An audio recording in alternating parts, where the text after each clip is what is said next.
आना है, वो हमारे ईद पे आ जाते हैं, तो क्या हम उनकी होली में न जाएं? वो हमारे रमजान के महीने में टोपी लगाकर हमारे यहाँ रोजा इफ्तार में आ जाते हैं, हम उनके यहाँ मंदिर में चले गए तो क्या हुआ? ये भाईचारा है, ये भाईचारा, ये हमारी सोच है, ये नेता की सोच है। लेकिन शरीयत क्या कहती है कि उसने अपने दीन को बेच दिया है चंद टुकड़ों में। तो मेरे भाइयों, सोच वो नहीं है जो हम सोच रहे हैं, सोच वो है जो जनाब मोहम्मद रसूलुल्लाह ने बताई है। हमें उस सोच के ऊपर चलना है, वरना दीन अकबरी नाफिज करने वाला अकबर भी सही हो जाएगा, जिसने जोधा भाई से शादी करके कहा था कि हम दीन इलाही नाफिज करेंगे। उसने एक नया दीन की बुनियाद डाली थी, उसने भी तो यही कहा था कि हम हिंदू मुसलमान सबको लेके चलेंगे। इस्लाम हिंदू भाइयों से नफरत करने की इजाजत नहीं देता, यकीनन इस्लाम हिंदू भाइयों से प्यार करने की इजाजत देता है, ईसाइयों से मोहब्बत करने की इजाजत देता है, सिख और जैनियों से मोहब्बत करने की इजाजत देता है। हाँ, हमारा इस्लाम तो कहता या अय्युहन्नास इन्ना खलकनाकुम मिन ज़करिन व उन्सा। हिंदू मुस्लिम सिख ईसाई इन सब का बाप एक है आदम, और इन सब की मां एक है हव्वा। तुम सब एक बाप के और एक मां के बेटे हो। हाँ, हमारा इस्लाम ये कहता है कि तुम सब भाई भाई हो, लेकिन हमारा इस्लाम मस्जिद छोड़कर किसी के मंदिर में जाकर हार और फूल चढ़ाने की इजाजत नहीं देता है। मेरे भाइयों, भाई भाई का मतलब यह है कि वो बीमार हो जाए तो उसकी देख रेख करो, उसको पैसों की जरूरत पड़ जाए तो उसको दो, उसके घर में चूल्हा नहीं जल रहा है तो आप उसकी मदद करो। अगर वो मौत और जिंदगी की कश्मकश में है और उसको उसके ग्रुप का ब्लड नहीं मिल रहा है, तुम पड़ोस में रहते हो, तुम्हारा ब्लड उसके ब्लड के ग्रुप से मिल रहा है, लेकिन तुम रोजे से हो, उसकी जान जा रही है, डॉक्टर कह रहा है कि ये मुसलमान, उसका पड़ोसी अगर एक बोतल खून दे देता है तो इसकी जान बच जाएगी। तो यहां इस्लाम ये कहता है कि उस हिंदू की जान बचाने के लिए अगर तुम्हारा एक बोतल खून जा रहा तो दे दो। कहता है रोजे से हो, तो इस्लाम कहता है कि तू अपना रोजा तोड़ दे, लेकिन किसी की जान अगर बच रही है तो एक बोतल खून देकर उसकी जान बचा ले। रोजे की कज़ा तेरी बाद में हो जाएगी, इसको बाद में पूरा कर लेना। इस्लाम इस भाईचारे की इजाजत देता है, लेकिन इस्लाम इस बात की इजाजत नहीं देता है कि हम दूसरों के त्योहार में जाकर रंग फेंकें या उनकी पिचकारियों की होली अपने जिस्म पर बर्दाश्त करें और उनसे ये कहें कि लो हमारे भी रंग लगाओ, हम भी तुम्हारे साथ हैं। लो, वो हमारी मस्जिद में अगर नमाज पढ़ने आ जाएं तो इसका यह मतलब नहीं कि हम भी उनके मंदिरों में हाथ जोड़कर खड़े हो जाएं उनका वोट पाने के लिए। इस्लाम इस बात की इजाजत हमें बिल्कुल नहीं देता है। मेरे भाइयों, यही हमें सोच अपने अंदर पैदा करना है। इसी सोच को अगर हमने अपनी सोच बना लिया कि अपनी सोच कुरान और हदीस के मुताबिक ढाल ली, तो मेरे भाइयों, अब देखिए सोच है ना, आज पूरी तकरीर सोच पर ही हो रही ना। हमारे यहाँ क्या होता है, हम जितनी नमाजें पढ़ रहे हैं दिन पे दिन गरीब होते जा रहे हैं। मौलाना साहब, यार आप तो कहते थे अल्लाह वाले बन जाओ, बरकत होगी, हम तो जितनी नमाज पढ़ रहे हैं, रोजा रख रहे हैं, अल्लाह ताला हमें उतना ही आजमा रहा है। हमें तो देखिए पहले कितना पैसा था, पैसा ही नहीं है, मेरा बच्चा बीमार रहता। ये हमारी सोच हो गई। हम जितनी इबादत कर रहे हैं हमें उतनी गरीबी आ रही है, ये हमारी सोच है। अल्लाह के रसूल के जमाने में एक सहाबी ईमान लाए, पहले वो काफिर थे, इस्लाम लाए, ईमान लाए, उन्होंने नमाज पढ़ना शुरू की। जब नमाज पढ़ना शुरू की तो उनको खूब बरकतें हुई, खूब मालो दौलत उनको मिलना शुरू हो गया। वो अल्लाह के नबी के पास रोते हुए आए। देखिए उनकी सोच, हमारी सोच देखिए और उनकी सोच देखिए। वो कहते हैं अल्लाह के रसूल, कहा क्या हुआ कि जब से हम इस्लाम लाए हैं और जब से हमने नमाजों की पाबंदी की है, हमारे घर में खैर बरकत हो रही है, मालो दौलत सोना और चांदी खूब आ रहा है। अल्लाह के नबी ने फरमाया ये तो अच्छी बात है। कहने लगे अल्लाह के रसूल, कहीं ऐसा तो नहीं, आप अल्लाह के नबी हैं, पूछिए अल्लाह से, कहीं ऐसा तो नहीं हमारी नमाज, हमारे रोजे और हमारी इबादतों का बदला अल्लाह दुनिया में हमें दे रहा हो और आखिरत में हमें महरूम कर दे? अगर वो दुनिया में हमें दे रहा तो नहीं चाहिए, हमें अपनी नमाज और रोजे का इनाम आखिरत में चाहिए। अल्लाह अगर हमारी नमाज और रोजे का इनाम दुनिया में दे रहा है और आखिरत में हमें कुछ ना दे, तो हमें दुनिया में कुछ नहीं चाहिए, हमें आखिरत में चाहिए। ये उनकी सोच थी। और हमारी सोच क्या है, जब से नमाज पढ़ रहे हैं तब से और कंगाल हो रहे हैं। होता है ऐसा, कभी कभी हम लोग सोचने पे मजबूर हो जाते हैं। अब जैसे हम हैं, एक बहुत बूढ़ी औरत थी, किसी ने कहा मौलवी साहब बहुत मेरी माँ बहुत बीमार है, चलिए थोड़ा सा कुछ दुआ हुआ कर दीजिए। मैंने कहा चलिए चल देते हैं, माँ बीमार है चलें। यकीन मानिए हम जब तक दुआ कर रहे हैं उसके लिए दम कर रहे हैं, पूरी दुआ पढ़ भी नहीं पाए, वो बुढ़िया ही चली गई दुनिया से, खत्म। अब इसमें हम क्या कर लें, मेरे हाथ में तो था नहीं।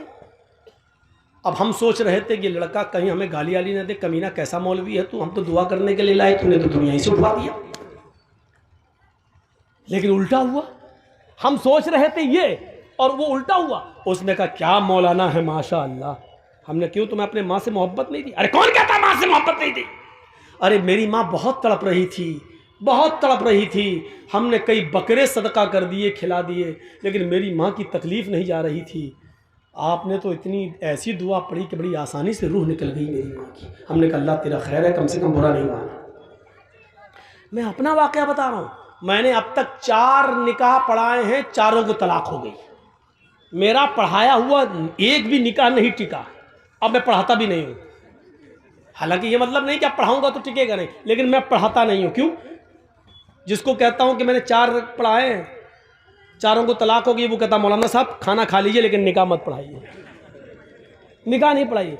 अब मैं सोच रहा हूँ कि वो चारों लोग नाराज ना हो कि देखो मौलवी जर्जिस ने मेरा निकाह पढ़ाया और हमारे निकाह टूट गए, और चारों खुश हैं। ये उल्टा हो रहा है, ये चारों खुश हैं। जो लड़कियां अपने शौहरों के साथ परेशान थी वो बड़ी खुश है कि मेरा निकाह, मेरे दूल्हा का निकाह मौलाना जर्जिस ने पढ़ाया, हमें छुटकारा मिल गया। वो अपनी सहेलियां, जिनकी सहेलियां परेशान है, वो कहती काश तेरे दूल्हा का निकाह मौलाना जर्जिस ने पढ़ाया होता तो तू भी छुटकारा पा गई होती। तो उल्टा हो रहा है। हम सोच रहे हैं कि कभी गलत ना कहें, लेकिन उत्ते को लड़के भी खुश, लड़कियां भी खुश, बहुत अच्छा छुटकारा मिल गया। तो कभी कभी ऐसा होता है, ज़रूरी नहीं कि हम जो सोचें वही सही हो। देखिए एक आदमी लंगड़ाता हुआ आ रहा है, ये मुखिया जी बैठे हैं आपके, बड़े इज्जतदार आदमी हैं आपके समाज के, मान लो ये डॉक्टर हैं और हम भी डॉक्टर हैं। अब वहाँ से एक आदमी लौट के आ रहा, लंगड़ाता हुआ चला आ रहा है। अब मैं डॉक्टर हूँ, मुखिया जी भी डॉक्टर हैं। मुखिया जी ने कहा जर्जी साहब जी, ये इस आदमी के पैर में मोच आ गई इसलिए लंगड़ाते हुए चल रहा है। मैं डॉक्टर हूँ, मुझे तजर्बा है। मैंने कहा नहीं मुखिया जी, आपका तजर्बा गलत है। उसके पैर में मोच नहीं आई है, उसकी रीढ़ की हड्डी में दर्द हो रहा है इसलिए लंगड़ाता हुआ चल रहा है। मुखिया जी की सोच अलग, मेरी सोच अलग, ये भी डॉक्टर मैं भी डॉक्टर। हमने कहा अच्छा ठीक है मुखिया जी सुनो, अगर उसकी रीढ़ की हड्डी में दर्द नहीं हुआ, पैर में मोच ही निकली तो 1000 रुपया मैं दूंगा, और अगर उसके रीढ़ की हड्डी में दर्द हुआ जो मैंने कहा तो 1000 रुपया आप दीजिएगा। शर्त लग गई। ठीक है। वो आया चलता हुआ बिल्कुल करीब आ गया। हम दोनों ने पूछा भाई पैर में मोच आई या रीढ़ की हड्डी में दर्द? वो कहता कुछ नहीं, कुछ नहीं, न मोच न रीढ़ की हड्डी में दर्द। अबे फिर तू लंगड़ा के क्यों चल रहा था? उसने कहा मेरे पैर की चप्पल टूट गई थी इसलिए मैं घिसट घिसट के चल रहा था। अब देखिए दोनों की सोच अलग हो गई। मुखिया जी डॉक्टर है, कह रहे हैं उसके पैर में मोच। जर्जी साहब डॉक्टर है, वो क्या कह रहे हैं? नहीं, उसकी रीढ़ की हड्डी में दर्द। दोनों की सोच गलत। इनका तजर्बा भी फेल, मेरा तजर्बा भी फेल। उस लंगड़े ने क्या खुद आगे क्या कह दिया, न मोच न रीढ़ की हड्डी में दर्द। अबे फिर क्यों लंगड़ा के चल रहा था? अरे मेरी तो चप्पल टूट गई थी इसलिए घसीट घसीट के चल रहा था। निकला क्या? खोदा पहाड़ निकली चुहिया। दोनों के पैसे बच गए। तो कभी कभी सोच ऐसी भी होती है, सोच। इसलिए कुरान ने कहा है बिना तहकीक किए हुए कभी अपनी जबान से कोई लफ्ज मत बोलो। इज़ा जाकुम फासिकुम बिनबइन, जब तुम्हारे दरमियान कोई समाज का बुरा आदमी कोई बुरी खबर लेकर आए, किसी के बारे में कहे फला ऐसा कर रहा था, तो एकदम उसकी बात मत मान लो, बल्कि तहकीक कर लो। आपको मालूम है इमाम औज़ाई रहमतुल्लाह अलैह बहुत बड़े बुजुर्ग गुजरे हैं। जरा देखिए उनके घर में उनकी बीवी से मिलने के लिए उनके गांव की एक औरत आती है और सुबह सुबह दरवाजा खटखटाती है। इमाम औज़ाई रहमतुल्लाह अलैह फजर की नमाज के बाद कुरान की तिलावत कर रहे थे चटाई पर बैठकर। उन्होंने दरवाजे पर देखा कोई आया है, दरवाजा खोला तो सामने गांव की औरत खड़ी है। पूछा कैसे आई हो बहन? उसने जवाब दिया आपकी बीवी से मिलना है। इमाम औज़ाई रहमतुल्लाह अलैह ने अपनी बीवी से कहा कि तुमसे कोई औरत मिलने आई है, तुम उससे मिलो, मैं अंदर चला जाता हूं। अब इमाम औज़ाई अंदर चले गए और जिस चटाई पर कुरान पढ़ रहे थे उस चटाई पर उनकी बीवी ने उस गांव की औरत को बिठा दिया, आओ बैठो। वो औरत जैसे ही, जो गांव की मिलने आई थी, जैसी बैठी चटाई पर, उसके पीछे से जो शलवार, ये जो थम्स होते हैं हिप का हिस्सा, ये पूरा भीग गया। जैसी बैठी वो पूरी शलवार, पूरा कपड़ा उसके जिस्म से चिपक गया, भीग गई वो। उसने नजर दौड़ाई तो इमाम औज़ाई का 3 साल का बच्चा कपड़े उतारे हुए नंगा वहीं पर खेल रहा था। उस औरत ने क्या समझा कि अभी इस बच्चे ने यहाँ पेशाब कर दिया है। देखिए, बच्चा नंगा हो, कपड़ा ना हो, और ये बैठी हो पूरा भीग गई, तो इसने क्या कहा, इमाम औज़ाई की बीवी से, तुम्हें शर्म नहीं आती? तुमने मुझे इस चटाई पे बिठा दिया जहां तुम्हारे बच्चे ने पेशाब किया है। देखिए, पेशाब पूरा मेरे कपड़े में भर गया, अब जाकर मैं नहाऊं और कपड़ा धुलूं? बच्चा 3 साल का है, अब तो इसका पेशाब भी पाक नहीं रहा कि छींटा मार के पाक हो जाए, अब तो धुलना पड़ेगा। सर्दियों के दिनों में चटाई पे बिठा दिया। इमाम औज़ाई की बीवी क्या कहती है, देखिए सोच, देखिए उस औरत की सोच क्या थी कि इस पे पेशाब है। इमाम औज़ाई की बीवी कहती है, पेशाब नहीं है मेरी बहन, तुम शौक से इस पर बैठी रहो, तुम्हें डरने की कोई जरूरत नहीं। वो कहती है कि मैं कैसे मान लूं ये पेशाब नहीं है? कोई लोटा नहीं रखा, पानी का कोई जग नहीं है, कोई गिलास नहीं है कि यहाँ पानी गिरा हुआ हो। ये बच्चा आपके कपड़े उतारे हुए है, मुझे तो यही अंदेशा कि इस बच्चे का पेशाब होगा। इमाम औज़ाई की बीवी कहती है कि ये मैं आपको जमानत देती हूं कि ये पेशाब नहीं है,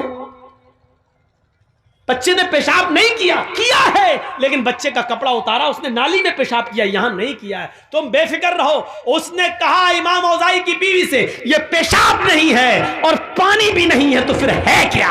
पहले मुझे बताओ, मुझे सेटिस्फाई करो। इमाम औज़ाई की बीवी कहती है, जब तुम मान नहीं रही है तो अब मुझे तुझे बताना पड़ रहा है कि ये क्या है। सुन, जब तू नहीं मान रही है तो सुन, मेरे शौहर फजर की नमाज पढ़ के आते हैं और इसी चटाई पर बैठकर कुरान की तिलावत करते हैं। कुरान पढ़ने के बाद फिर वो अपने रब से अपने गुनाहों की माफी मांगते हैं और तौबा करते हैं। इतनी तौबा करते हैं, इतना रोते हैं अपने रब के सामने कि उनके आंखों से गिरने वाले आंसुओं से ये चटाई भीग जाती है, तर हो जाती है।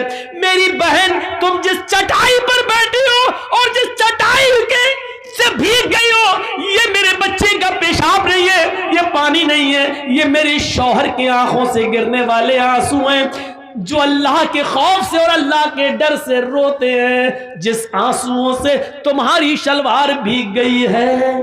देखा आपने वो क्या सोच रही थी और वजह क्या निकली है। जरूरी नहीं हम किसी के बारे में कुछ सोचें, जरूरी नहीं कि हम किसी के बारे में जो सोचें वो सही हो सकता है कि हमारी सोच गलत हो। इसीलिए कुरान कहता है, या अय्युहल्लज़ीना आमनू इज्तनिबू कसीरम मिनज़्ज़न्न इन्न बअज़-ज़न्नि, ईमान वालों, ऐ मुसलमानों, कभी अपने मुसलमान भाई के बारे में ज्यादा बदगुमानियां मत रखो। ज्यादा बदगुमानी नहीं। एक लड़की कानों में लीड लगाकर मोबाइल हाथ में रखकर सड़क पर चली जा रही है और बातें करती हुई जा रही है, हमारा दिमाग फौरन वहीं पहुंचता है, ये अपने बॉयफ्रेंड से बात कर रही है। अरे वो जल्दी चल रही है, कानों में लीड लगी है, बात करती हुई जा रही है। जरूरी नहीं कि वो अपने बॉयफ्रेंड से बात कर रही है, हो सकता है कि उसकी बहन बीमार हो, उसको डिलीवरी हो रही हो और वो किसी को फोन करके हॉस्पिटल में बुला रही हो, इसलिए वो जल्दी चल रही हो।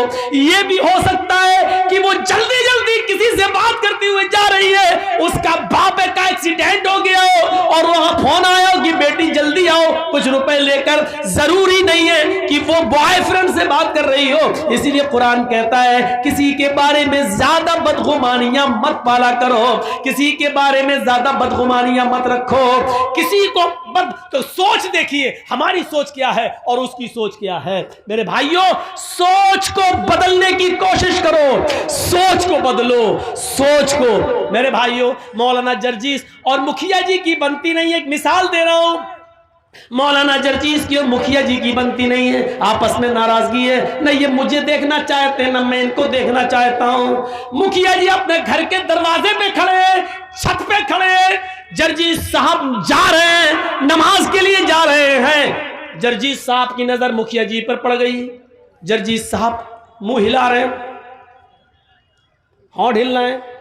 अब मुखिया जी के दिल में क्या आया, ये कमीना मुझे गाली दे रहा होगा, क्योंकि हमारी बनती नहीं है ना। हम होंठ हिलाते हुए जा रहे हैं, मुखिया जी ने हमारे होंठ हिलते हुए देखे, कमीना में गाली दे रहा, जरूर दिल में गाली दे रहा हूं, होंठ हिल रहे हैं। मुखिया जी की ये सोच सही भी हो सकती है, लेकिन ये सोचने का पावर और हक अल्लाह ने नहीं दिया है। हो सकता है जर्जीस साहब की मुखिया जी से आंखें लड़ गई, जर्जीस साहब मुखिया जी को गाली न दे रहे हो, ये भी तो हो सकता है कि वो नमाज पढ़ने जा रहे हो और वुजू बना के घर से निकले हो, वो वुजू के बाद की दुआ पढ़ रहे हो, या ये भी तो हो सकता है कि वो सुभान अल्लाह और अल्हम्दुलिल्लाह कहते हुए जा रहे हो, कुछ भी हो सकता है। इसीलिए कुरान कह रहा है या अय्युहल्लज़ीना आमनू जुतनिबू कसीरम मिनज़्ज़न इन्न बअज़-ज़न्नि ईमान वालो, तुम किसी के बारे में ज्यादा बदगुमानियां मत अपने दिलों में पाला करो। बहुत सी बदगुमानियां इंसान को बहुत बड़ा गुनाहगार बना देती हैं। हमें किसी के बारे में बदगुमानी पालने की जरूरत नहीं है। अपने दिल के अंदर अपने दिलों को साफ रखो, अपनी सोच को बदलो। मैं समझता हूं शायद अब इतने कम लोग रह गए हैं कि ये मेरी ज़िंदगी का पहला रिकॉर्ड हो कि इतने कम लोगों में मैंने कभी तकरीर की हो। मेरे भाइयों, तकरीर के लिए 1 घंटा काफ़ी था। मुझे तो मुखिया जी ने कहा था कि 10 बजे आपको टाइम मिल जाएगा, लेकिन 12 बजे मुझे बिठाया गया। मुझे मालूम था कि 12 बजे के बाद ही टाइम मिलता है। अगर आज मिल जाता तो वाकई मैं बड़ी तारीफ़ करता। आज ये सोचा था कि बिहार की सरजमीन पर 10 बजे टाइम, ये पहली मरतबा मुझे मिल रहा है। अगर 10 बजे टाइम देते तो मैं वाकई तारीफ़ के जुमले बोलता और कहता कि आपने रिकॉर्ड तोड़ दिया, लेकिन आपने मुझे 12 बजे ही टाइम दिया, इसलिए आप उस तारीफ के हकदार नहीं रह गए हैं। आपने वही टाइम दिया जो हमें आम जलसों में मिलता है, वही टाइम दिया। अब मैं भी थक चुका हूं और मेरा कल प्रोग्राम काफ़ी दूर है, मुझे निकलना है। अल्लाह रब्बुल आलमीन से हम दुआ करते हैं कि बारे इलाह हमारी ख़ताओं को माफ़ फरमा दे, हमारी सोच को इस्लामी सोच बना दे, हमारे अंदर तक़वा पैदा फरमा, हमारे अंदर परहेज़गारी पैदा फरमा दे।